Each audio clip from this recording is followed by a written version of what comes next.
चलिए अब बात करते हैं क्वेश्चन नंबर 48 के बारे में। क्वेश्चन 48 क्या बोल रहा है?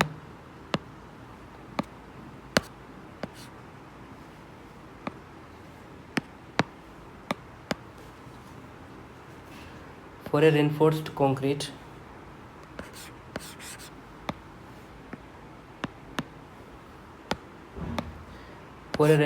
Concrete beam with M20 concrete with Fe 415 steel, the working moment corresponding to the balance failure by the limit state methods of design is 8 times of the relative magnitude of the working moment computed by the working stress method. This value of A is nearly, तो समझते हैं इसको, domain check करते हैं इसका।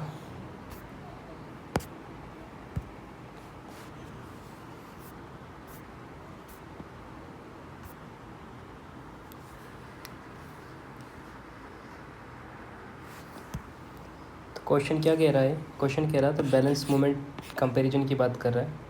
कैसे करना है? कंक्रीट दिया हुआ है तुमको M20 का, Fe 415 स्टील की ग्रेड दी रखी है। क्वेश्चन पूछ रहा है कि LSM में बैलेंस फेलियर मोमेंट और WSM के वर्किंग मोमेंट का कितना टाइम होता है। WSM के वर्किंग मोमेंट के टाइम का कितना होता है, ठीक है। कंसेप्ट चेक कर लेते हैं। LSM अल्टीमेट स्ट्रेंथ मेथड है, WSM अलाउएबल स्ट्रेस मेथड है। तो LSM कैपेसिटी ओबियसली ज़्यादा होती है। तो अब चेक करते हैं relative capacity ratio A time estimate करना है। तो करते हैं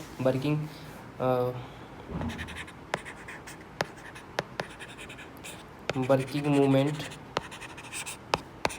बाई LSM, ये होता है 0.138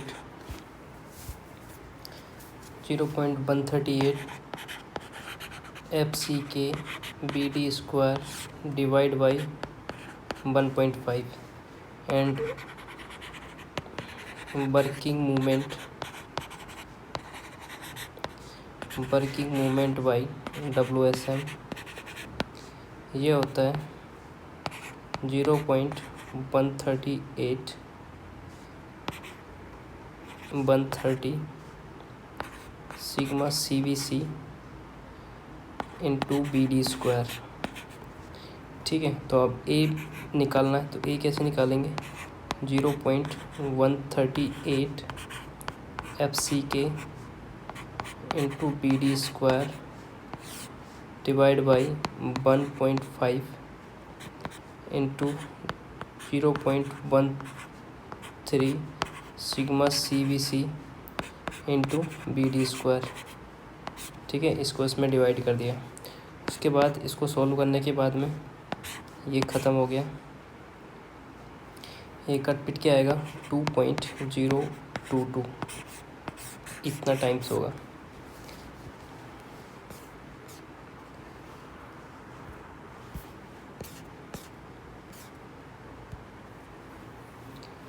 नेक्स्ट बात करते हैं, what is the pH value of portable water as specified by IS 456/2000, ये नॉट लेस देन 6 होना चाहिए। नेक्स्ट बात करते हैं question number 50, a certain reinforced concrete structure has to be constructed along a sea coast, the minimum grade of concrete to be used as per more than M20 and less than M30, and C not less than M30, less than M45 and more than M30, less than M45। किसके लिए? A certain RCC reinforced concrete structure has to be constructed along sea coast, the minimum grade of concrete to be used, ठीक है। तो देखते हैं,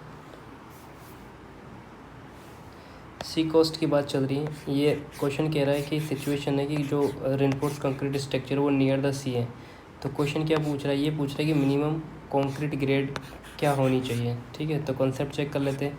marine exposure में sewer category है, तो हाई स्ट्रेंथ मतलब लो परमिएबिलिटी, कोरोजन प्रोटेक्शन इंपॉर्टेंट होता है, इसलिए कोड स्पेसिफिकेशन जो मिनिमम ग्रेड आइडेंटिफाई करता है वो करता है M30। तो for C water grade of concrete lower than M30 shall not be used in reinforced concrete, क्या लिखा है? for seawater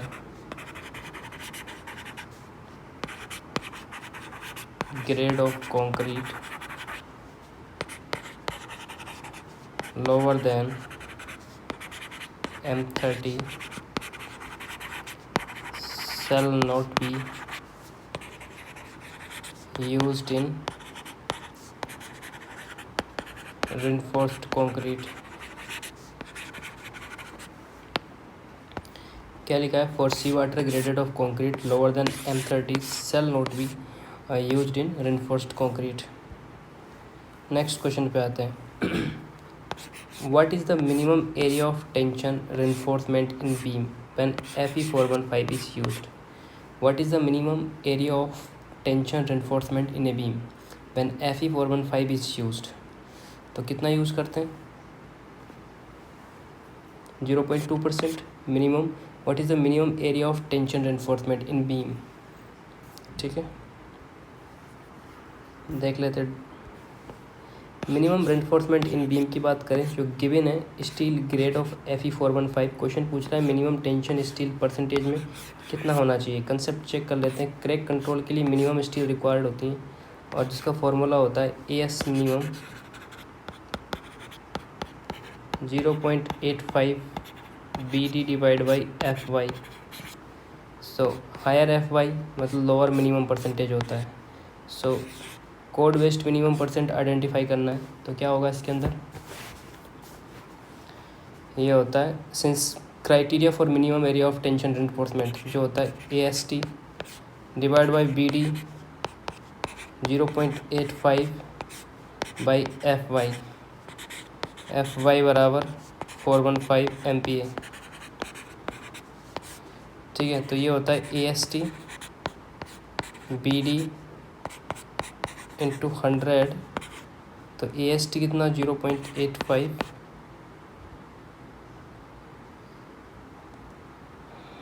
divide by 415 into 100, ये हो जाएगा 0.2%।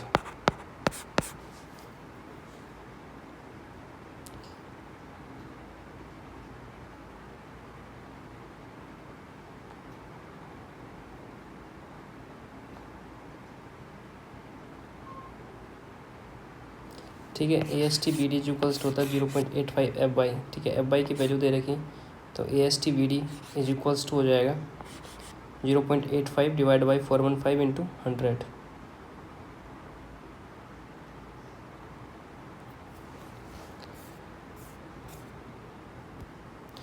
नेक्स्ट क्वेश्चन की बात करते हैं। The minimum strain at failure in tension steel having yield Fi415 MPa and Young's modulus is 2000 MPa as per the limit state of method design is। तो क्या होता है minimum strain at failure? Minimum strain at failure होता है 0.002 plus 0.87 FY divide by ES। तो ये हो जाएगा 0.002 plus 0.87 into 415 divide by 2 into 10 की पावर 5। तो ये हो जाएगा 0.0038। आंसर बी हो जाएगा इसका। अब बात करते हैं next. Modulus of elasticity of concrete increase with increase in compressive strength of concrete. Modulus elasticity of concrete increase with increase in compressive strength of concrete। Brittleness of concrete increase with decrease in compressive strength of concrete। Shear strength of concrete increase with increase in compressive strength of concrete। तो पहला सही है, तीसरा सही है। Brittleness ये गलत है। Brittleness of concrete increase with decrease in compressive strength of concrete. Shear strength of concrete increase with this, तो इसमें सी आंसर आएगा।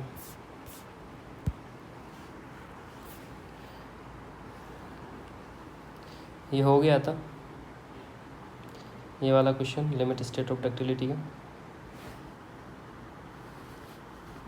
नहीं, यही है क्वेश्चन नंबर 52 ना। इसकी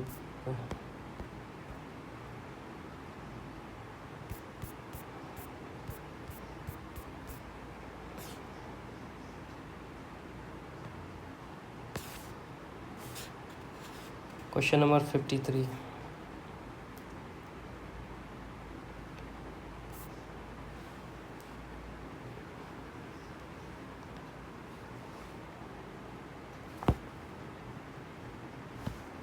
क्वेश्चन नंबर 51 में क्या दे रखा था?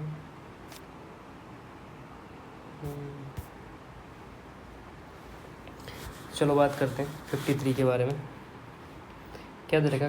Concrete properties versus compressive strength. Statement दे रखा है EC increase with increase in compressive strength, brittleness increase with increase in compressive strength decrease, shear strength increase with increase in compressive strength. क्वेश्चन पूछ रहा है इनमें से कौन सा स्टेटमेंट करेक्ट है। चेक कर लेते हैं। EC directly proportional to the FCK होता है। High strength concrete usually more brittle होता है। जो हाई स्ट्रेंथ कंक्रीट होता है यूजुअली क्या होता है? मोर ब्रिटल होता है। तो brittleness increase when compressive strength decrease, तो कोई सेंस नहीं बनता इस बात का। Share capacity of compressive strength से रिलेटेड होती हैं। जो शेयर कैपेसिटी होती है कंप्रेसिव स्ट्रेंथ से रिलेटेड होती है। तो लॉजिकल करेक्टर चेक करना था, तो ये हो गया। तो यह एक नोट लिखना था। नोट ये है कि brittleness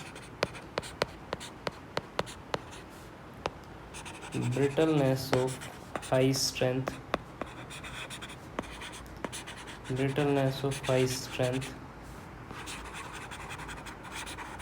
concrete are generally very high. Low strength concrete are less brittle than high strength concrete.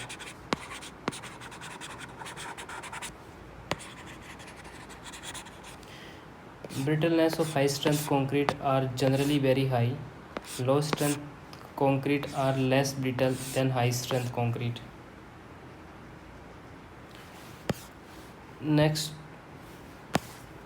Next बात कर लेते हैं। Consider the following statement.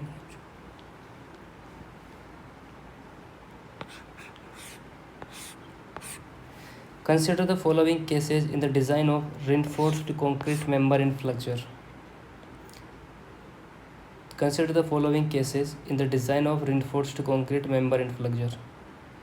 Design of RCC section is based on, check कर लेते हैं इसमें, which above cases are considered for the safe design of RC member in a flexure. Consider the following cases in the design of reinforced concrete member in a flexure. Over reinforced section.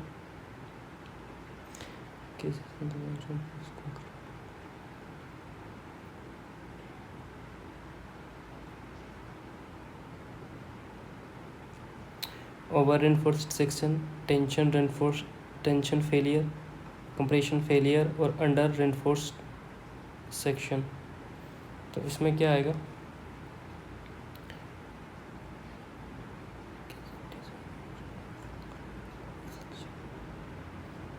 तो पहला आएगा tension failure और under reinforced section. तो इसमें आएगा question 2 और 4 right. Case of design of reinforced concrete member in flexure, tension failure और under reinforced failure. इसका ऑर्बिट चेक करते हैं।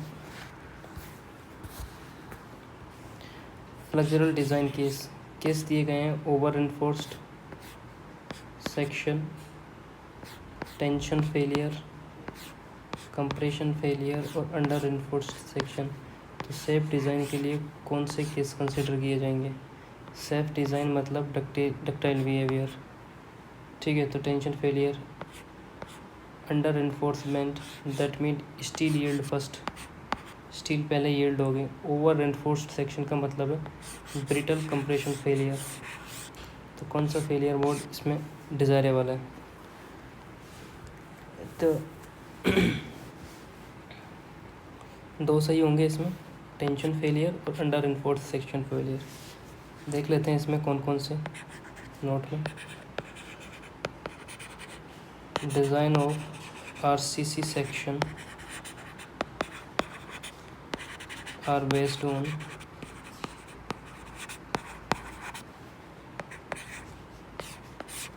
पहला आता है टेंशन फेलियर,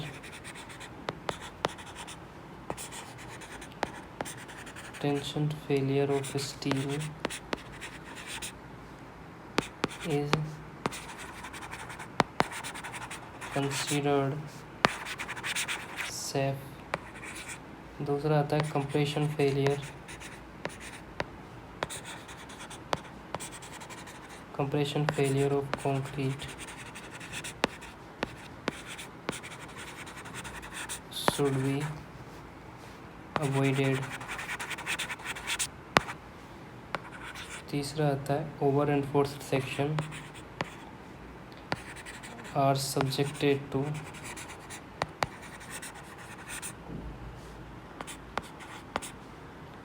compression failure।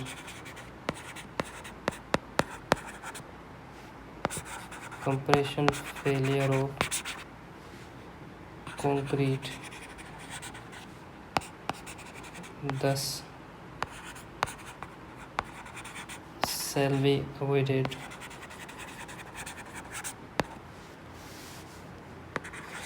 चौथा जो होता है under enforced section are preferred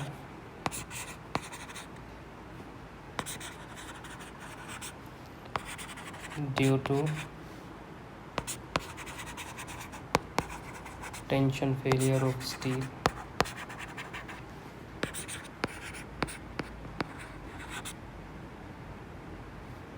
that is gradual failure।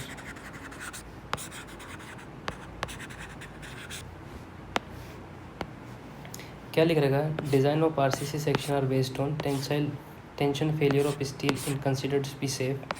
Compression failure of concrete should be avoided. Over enforcement subjected to the compression failure of concrete thus shall be avoided। URS are preferred due to tension failure of steel is gradual failure। Next question की बात करते हैं। The carbonation process is demonstrate more by the atmospheric corrosion. Next बात करते हैं as compare to the working stress method of design the limit state methods of design premises that the concrete can admit। As compared to the working stress methods of design, the limit state methods of design premise that concrete can admit a lower stress level। क्या? a lower stress level। सही है, मुझे तो लग रहा है कि higher stress level आएगा इसमें।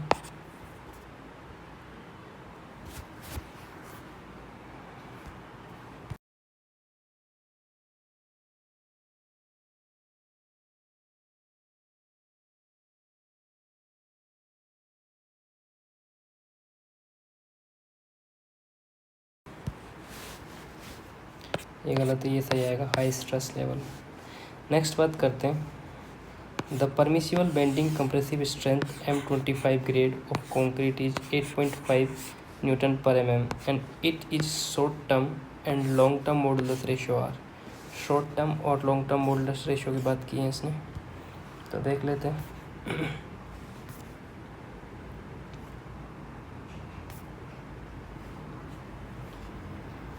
मॉडुलर रेशियो WSM कंसेप्ट से जो दे रखा है वो M25 कंक्रीट दे रखा है। परमिसिबल बेंडिंग कंप्रेसिव स्ट्रेंथ दे रखी है 8.5 newton per mm। Short term और लॉन्ग टर्म मॉडुलर रेशियो का रेशियो उसका शॉर्ट टर्म और लॉन्ग टर्म मॉडुलर रेशियो क्या होंगे, ठीक है।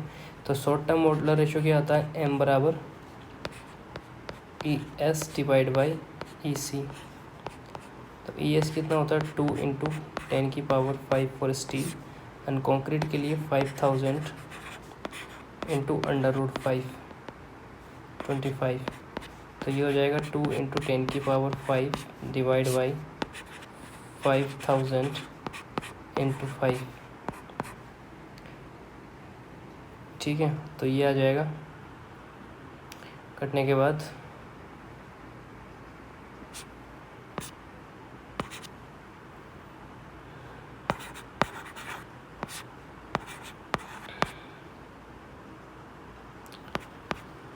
8। अब बात करते हैं लॉन्ग टर्म मॉडुलस रेशो के बारे में। ये जो रखा है शॉर्ट टर्म इंटू 1/क्रीप, तो ये दे रखा है लॉन्ग टर्म, ये तो लॉन्ग टर्म है।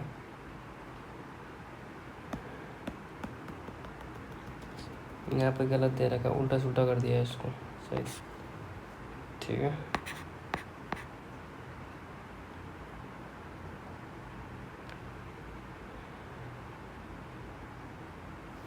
तो यहाँ दे रखा है लॉन्ग टर्म में m into 280 divide by 3 sigma CVC, तो ये आ जाएगा 280 डिवाइड बाई 3 इंटू 8.5, ये कट के आ जाएगा 11.0।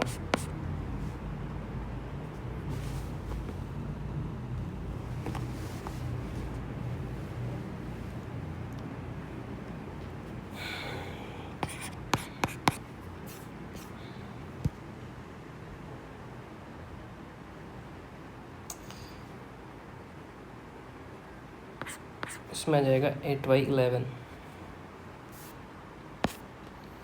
नेक्स्ट क्वेश्चन की बात करते हैं, question number 58। The design strength of M25 concrete in direct compression, bending compression and flexural tension are respectively. The direct strength of M25 concrete in direct compression, bending and flexural के अंदर check करना है, तो करते हैं इसको check. Question कह रहा है M25 कॉन्क्रीट है, पूछ क्या रहा है कि design strength in direct compression, bending compression and flexural compression. Characteristic strength not equal तो डिज़ाइन स्ट्रेंथ होती है। डिज़ाइन स्ट्रेंथ क्या होती है, दिस वन, एंड गामा कितना होता है 1.5। फ्लेक्सुरल टेंशन क्या होती है, मॉडुलस रप्चर ऑफ रिलेशन। तो M25 के LSM में बात करते हैं, M25 कॉन्क्रीट के लिए, तो ये LSM में होता है 0.40 FC के 0.40 इंटू 25, ये हो जाएगा 10 न्यूटन पर mm²। और बेंडिंग इन कंप्रेशन की बात करते हैं,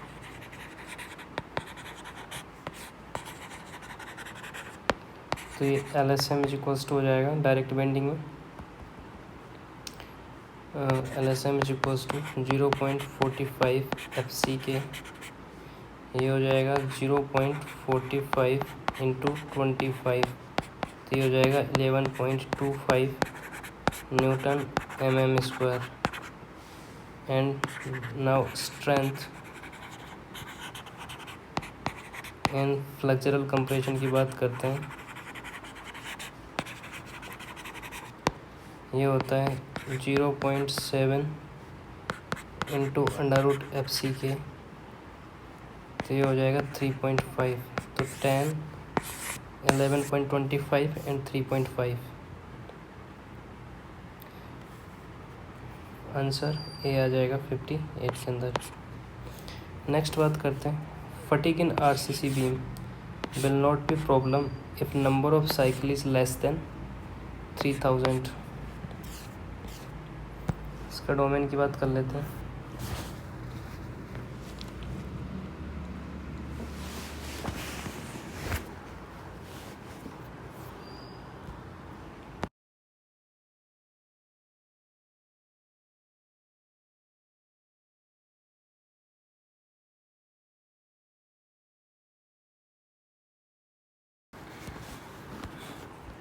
फटीग हाई साइकिल लोडिंग में होता है, और रेलवे ब्रिज, मशीन फाउंडेशन और लो साइकिल फटीग नेग्लिजिबल होता है।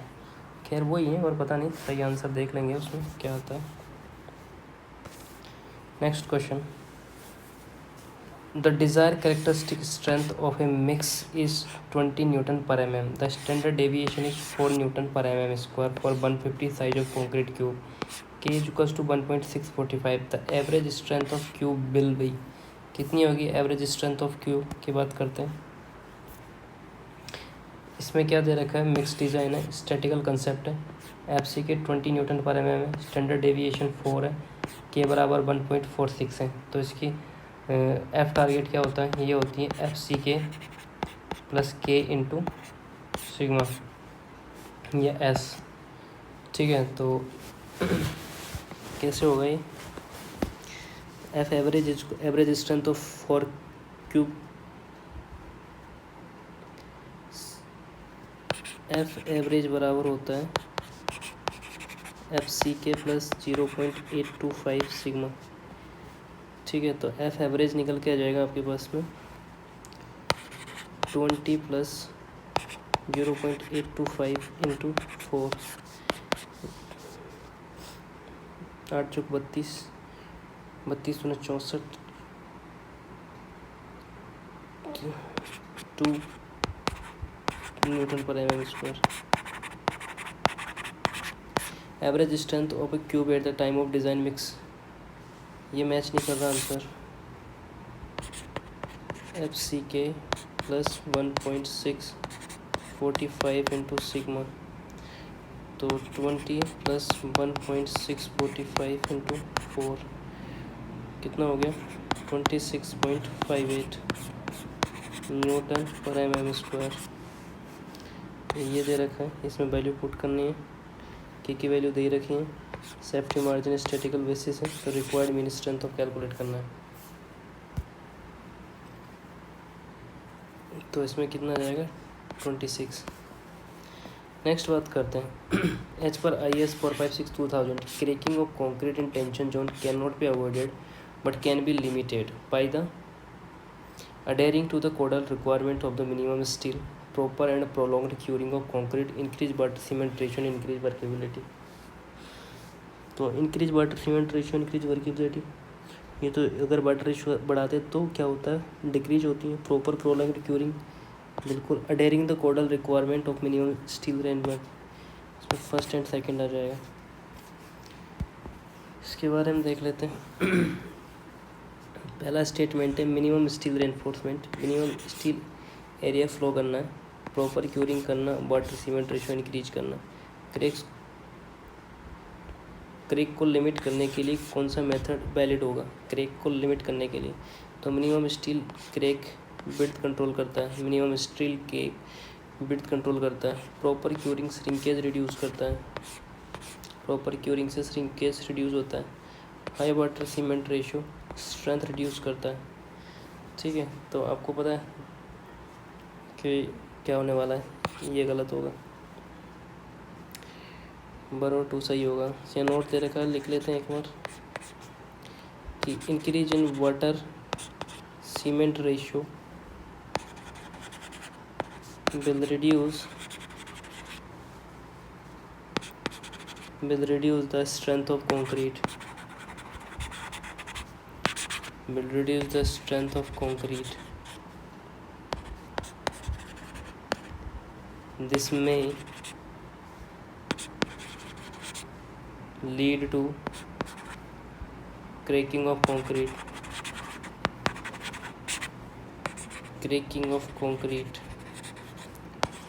on tension side.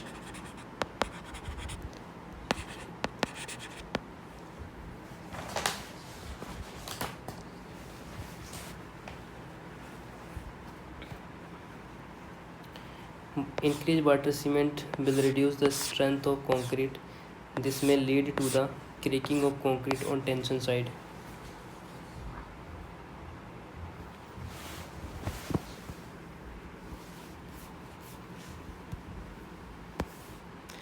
Next, which of following are the correct for the cover to the reinforcement? Which of following are the correct cover to the reinforcement? The reinforcement shall have the minimum clear cover of 20 mm or diameter of such bar whichever is more. ठीक है, क्या सही है? हाँ, quite. The reinforcement shall have the minimum clear cover of 20 mm or diameter of such bar whichever is more. At each end of reinforcing bar, not less than 25 centimeter or not less than twice the diameter of the such bar. Increased cover thickness may be provided when surface of concrete exposed to the action of harmful chemicals. तीसरा सही है, इसका domain check करते हैं।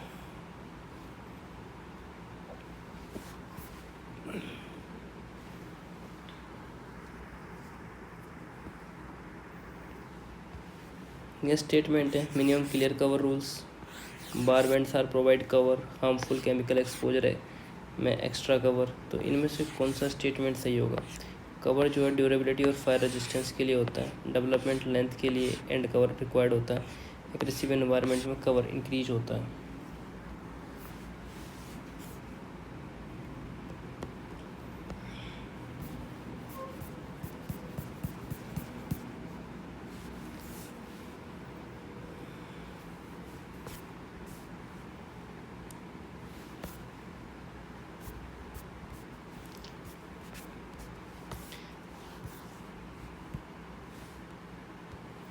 Next question की बात करते हैं। The working stress design is based on the explicit consideration of various condition under which structure may cause to fulfill the intended function. तो ये सही होगा। In case of working stress design, structure will directly take into consideration the various relevant mode of failure. In case of working stress design, structure will directly take into consideration of the various relevant mode of failures. ये गलत होगा। In working stress method, regulatory bodies or classification society usually specify the value of allowable stress at same friction of the mechanical properties of material. तो इसमें 1 and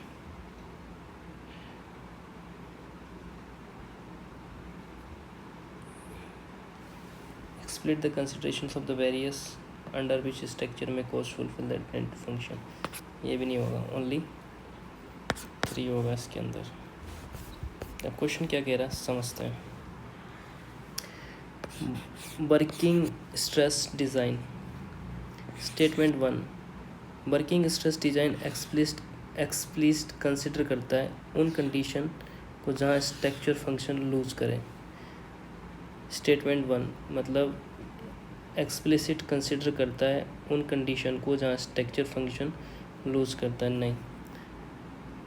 working stress design directly various mode consider करता है, directly various failure mode consider करता है।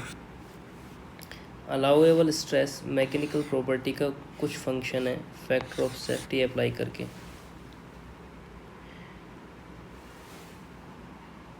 Elastic theory पे ये based होता है, direct failure mode expert check नहीं करता है। अलाउएबल स्ट्रेस जो होता है वो इस पर डिपेंड होता है, वो चीज़ इसमें फिलोसफी ऐड नहीं की है। तो in limit state design based on the explicit consideration of the various condition which under the structure may cease to fulfill its intended function. तो स्टेटमेंट नंबर 1 रॉन्ग है। In working stress method design structure can not directly take into the consideration the relevant mode of failure. Statement 2 भी wrong है।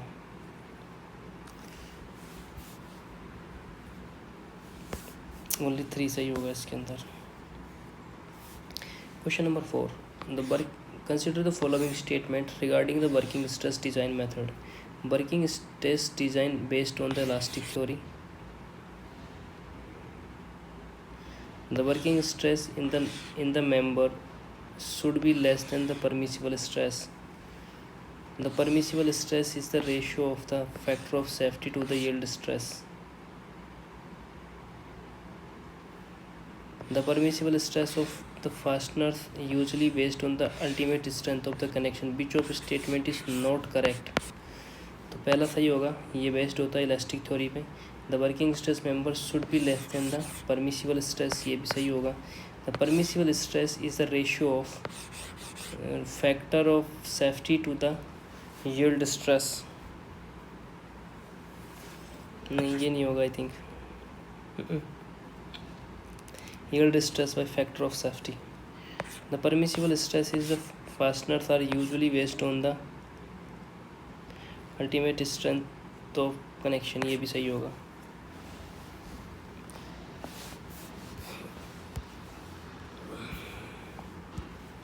Elastic theory पे based है। Working stress less than the permissible stress. Permissible ये factor of safety divide by yield stress, ये गलत होगा। Fastener के permissible stress ultimate strength पर बेस्ड होता है। तो परमिसिबल स्ट्रेस क्या होती है? Yield stress by factor of safety. FOS का प्लेसमेंट इम्पोर्टेंट होता है। फास्टनर में अल्टीमेट स्ट्रेंथ बेस होती है। तो ये लॉजिकल एरर को ठीक करना है।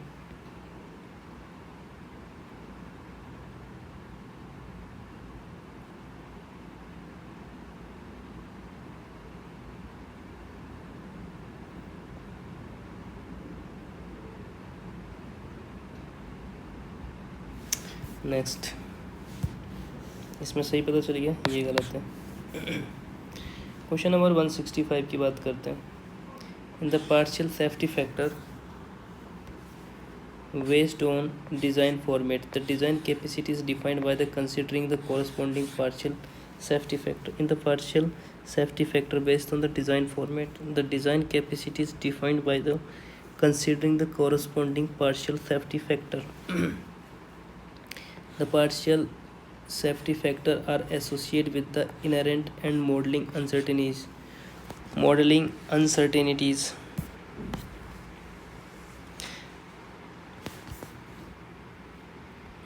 तो इस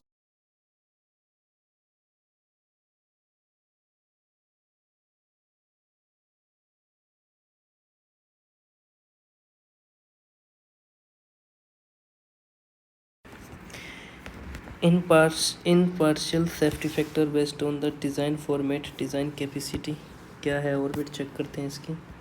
स्टेटमेंट 1 बोलता है कि डिज़ाइन कैपेसिटी डिफाइंड होती है कॉरस्पॉन्डिंग पार्शियल सेफ्टी फैक्टर से। ये बात सही है। Partially safety factor uncertainties like material modelling से रिलेट होता है, मटेरियल एंड मॉडलिंग से। LSM अनसर्टेनिटी बेस्ड डिज़ाइन है, डिफरेंट गामा एम और गामा एफ फैक्टर यूज होते हैं। रिलायबिलिटी बेस्ड ऑन अप्रोच है, ठीक है, तो इसमें दोनों ही सही होंगे। विच of following statement is not correct in reinforcement concrete design. तो बात करते हैं 166 के अंदर। The neutral axis depth does not depend on the modular ratio. ये गलत हो सकता है क्योंकि ये डिपेंड करता है। In crack section concrete below the neutral axis is neglect in calculation. Concrete below the neutral axis. When the section is subjected to external loading, resisting moment is developed due to the compression in concrete and tension steel. In cracked section, the steel area below the neutral axis is converted into the equivalent concrete area. क्या कहता है orbit? Orbit कहता है correct section concept. Option में जो concept है, concrete below neutral axis neglect होता है, moment resistance by the compression in concrete and tension in steel होता है, steel area converted into the equivalent concrete area होता है, neutral axis does not depend on the modular axis. में से कौन सा स्टेटमेंट गलत है? करेक्ट सेक्शन में टेंशन कंक्रीट इग्नोर होता है, स्टील को ट्रांसफॉर्म्ड सेक्शन में कन्वर्ट करते हैं, and neutral depth modular ratio पर डिपेंड होता है। बिल्कुल बात सही है।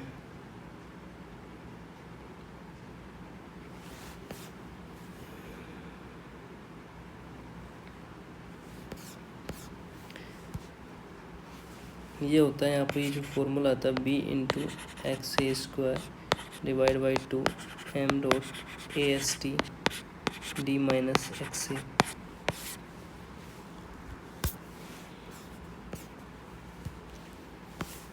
नेक्स्ट बात करते हैं। In the acceptance criteria for concrete in accordance the variation in the strength individual specimen should not be more than. तो इसमें क्या आ जाएगा? Should not be more than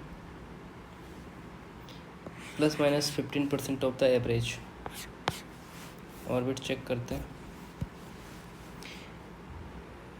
individual specimen strength variation, cube strength average से कितना deviate कर सकता है। कंक्रीट स्ट्रेंथ परफेक्टली यूनिफॉर्म नहीं होती हैं, कोड अलाउर वेरिएशन स्पेसिफाइड करता है, एक्सेस वेरिएशन क्वालिटी इशू हो जाता है। तो परसेंटेज ऑफ डेविएशन लिमिट जो होती हैं वो होती हैं ±15%। कैसे होती हैं? As per IS code, the test result sample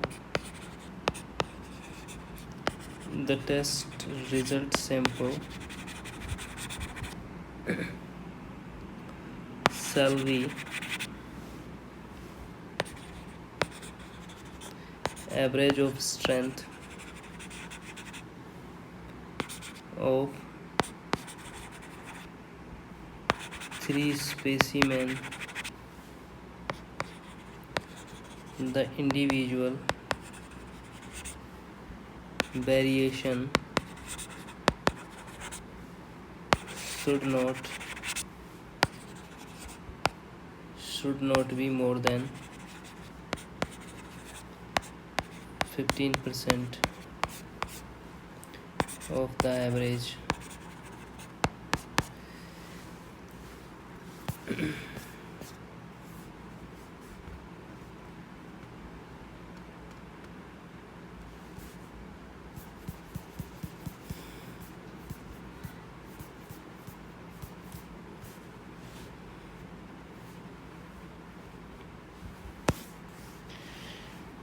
A rectangular concrete cantilever beam is made of M25 grade concrete and Fe415 grade steel is used. What is the modular ratio of section? Assuming the modulus elasticity of steel is as 2 into 10 की power 5. A rectangular concrete cantilever beam is made of this grade and this grade. The what is modular ratio of the section? Modular ratio of section पूछ रहा है, क्या होती है modular ratio? Modular ratio section होता है m बराबर E S by E सी। तो ई सी बराबर कितना हो जाएगा 5000 इंटू 25। तो यहाँ पर ये आ जाएगा 2 इंटू 10 की पावर 5 डिवाइड बाई कटपिट किया जाएगा ये 8। नेक्स्ट क्वेश्चन की बात करते हैं इसमें। Consider the following statements are related to the limit state design criteria for safe design of the structure. The structure or its elements should not be collapsed when subjected to design load. Limit state design of criteria of safe design. The structure elements should not be collapsed when subjected to the design load. The structure should not become unfit use due to cracking and excessive deflections. The structure should reach limit state design during its design life. तो इसमें कौन सा?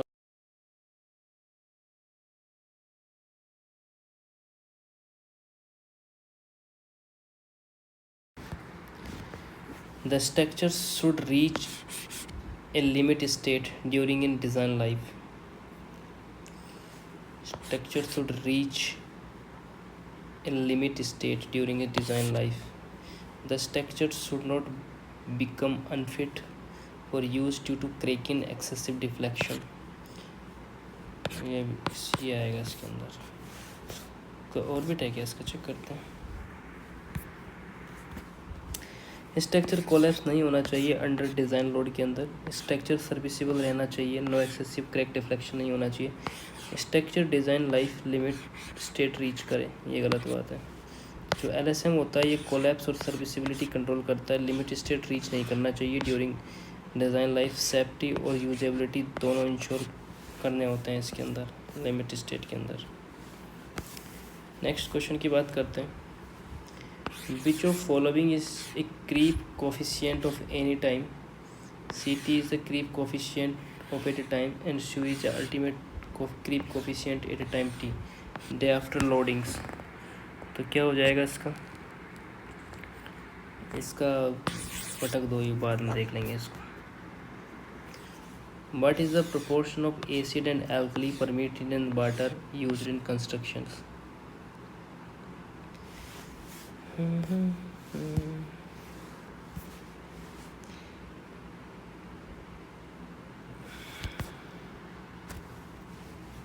Construction water में acid और alkali की permissible limit क्या होती हैं? सैंपल दे रखा है 50 ml, 100 ml, 200 ml और 300 ml, 0.1 NaOH NaCl। Concept check करते, वाटर एक्सेसिवली एसिड या एल्कलाइन नहीं होना चाहिए, न्यूट्रलाइज टेस्ट यूज होना चाहिए, स्पेसिफिक ml कोड में दिया हुआ है। टेक्निकल आइडिया, अगर ज़्यादा एसिड एल्कली होगा तो सीमेंट हाइड्रेशन डिस्टर्ब होगा, सो रेनफोर्समेंट कोरोजन रिस्क बढ़ेगा। ठीक है, फिनिश करो।